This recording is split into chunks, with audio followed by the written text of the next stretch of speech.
Tout le monde assis. On a 3 sujets importants aujourd'hui. Primo, l'un d'entre nous cache quelque chose, si je ne me trompe. Francine, joyeux anniversaire. Secondo, nous accueillons parmi nous de nouvelles recrues que je devrais vous présenter, mais je le ferai pas parce que on s'en cogne.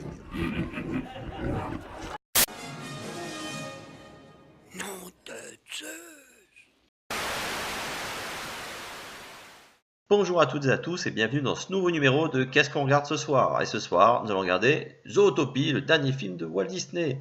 Alors j'en avais beaucoup entendu parler de ce film. Il y a même très longtemps, j'avais une fan de nous avec qui je discute régulièrement sur Facebook qui m'avait mis un petit gif tiré du film. Et déjà à l'époque, ça m'avait intrigué parce que j'avais beaucoup aimé. On voyait les deux personnages principaux, donc Judy et Nick, qui étaient là. C'était vraiment un tout petit passage, mais disons que j'avais été intrigué. J'avais bien aimé le design. Je m'étais renseigné de savoir de quel film c'était tiré. Quand le film est sorti au cinéma, j'ai failli aller le voir, parce que c'est vrai que ça m'inspirait. Je me disais que ça pourrait pu être intéressant pour les enfants. Bon, malheureusement, le petit étant trop petit, il n'aurait pas tenu tout le film au cinéma. D'ailleurs, quand j'ai regardé le film, il a voulu le regarder avec moi. Bon, il venait, puis il repartait, puis il revenait. Il n'est pas resté concentré tout du long. Il est encore un peu trop petit pour ça.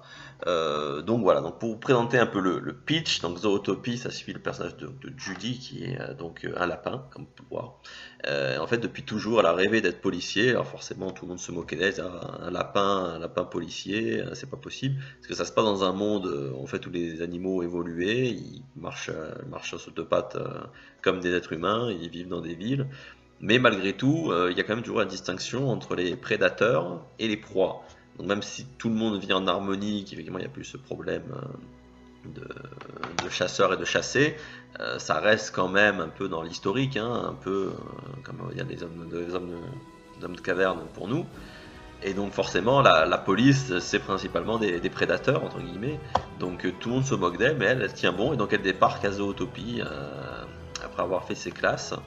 Et en essayant de faire ses preuves, elle va se retrouver embarquée dans une affaire assez compliquée avec des disparitions de personnes partout dans la ville. Et donc voilà, on suit son enquête. Donc cette enquête elle va tomber sur Nick, donc qui est un renard et qui, comme tout renard qui soit, c'est un arnaqueur. On ne peut pas lui faire confiance, c'est un roblard. C'est le cliché du renard.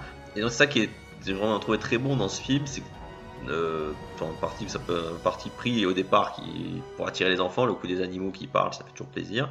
Et ben il y a quand même derrière toute une réflexion sur la différence, les stéréotypes et en gros les chemins tout tracés qu'on peut imposer aux personnes. Parce que voilà, je dis quand on la voit au début du film, elle fait partie d'une famille de fermiers.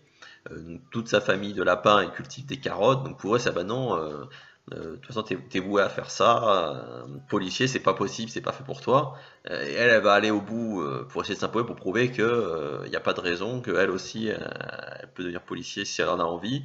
Et c'est vrai qu'au fur et à mesure du film, voilà, on va se rendre compte qu'elle n'est pas la seule dans cette situation, que même elle, qui pourtant veut sortir de la condition, enfin de la case dans laquelle on l'a mis, et par expérience entre guillemets ou par la façon dont elle a été élevée, elle va elle aussi mettre des cases. Voilà, quand elle va rencontrer le personnage du renard pour la première fois, et là le fait que le lapin et les renards culturellement on va dire c'est des ennemis, elle va tout de suite se méfier de lui. Donc c'est ça qui est vraiment bien fichu, c'est tout au long du film, le fait que ces personnages se découvrent et ils arrivent à aller au-delà de ce qu'on leur a appris, à voir au-delà des cases dans lesquelles on les a mis pour découvrir vraiment la personne.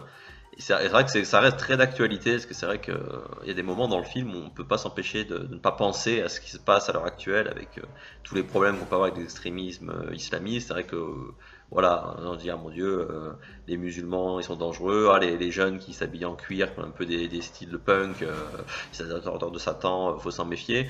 C'est vrai qu'on retrouve un peu tous ces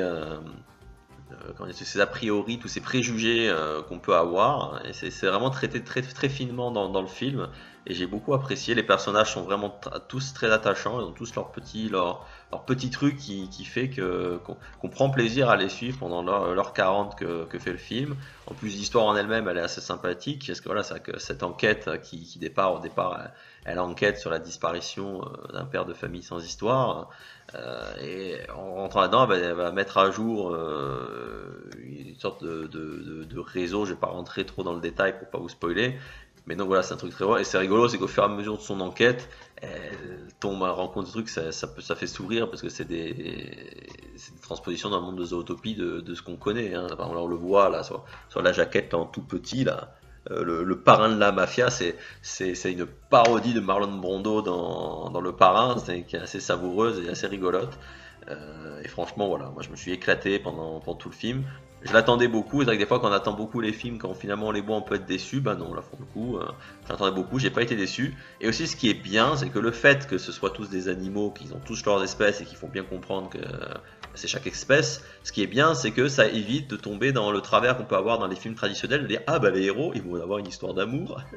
Et ben non, là il n'y a pas d'histoire d'amour, et c'est bien, ça évite de parasiter le film, ça permet vraiment d'avoir une histoire d'amitié. Voilà, entre deux personnages qui a priori tout opposent et qui finalement vont se retrouver à travailler ensemble, et à avoir une relation qui va naître sans forcément avoir un sous-texte amoureux comme on a systématiquement dans les films, et ça fait du bien pour une fois d'avoir un film où il n'y a pas besoin de foutre une histoire d'amour en plein milieu. Ça fait du bien. Voilà. Donc franchement, Zootopie, je vous le conseille beaucoup. Moi je lui mets 9 parce que j'ai vraiment kiffé ce film. C'est un très très bon moment. Et c'est rare ces derniers temps que quand je vois un film, je dis je veux absolument une suite. Mais c'est vrai que l'univers de Zootopie, j'ai tellement aimé les persos. J'espère qu'ils feront une suite. Bon, et qu'ils arriveront à continuer à nous proposer une nouvelle histoire dans cet univers, aussi sympathique, aussi bien trouvé. Parce que c'est vrai que j'ai envie d'en voir plus de ce monde, parce que j'ai vraiment beaucoup apprécié. Voilà, bah écoutez, j'espère que je vous ai donné envie de découvrir Zootopie, et je vous dis à très bientôt pour un nouveau numéro de Qu'est-ce qu'on regarde ce soir? La vie est un peu compliquée. On fait tous des erreurs. Peu importe quelle sorte d'animal vous êtes, le changement commence avec vous. Il faut partir. C'est à qui la voiture? Elle appartient au parrain du crime, Mr. Big. Comment?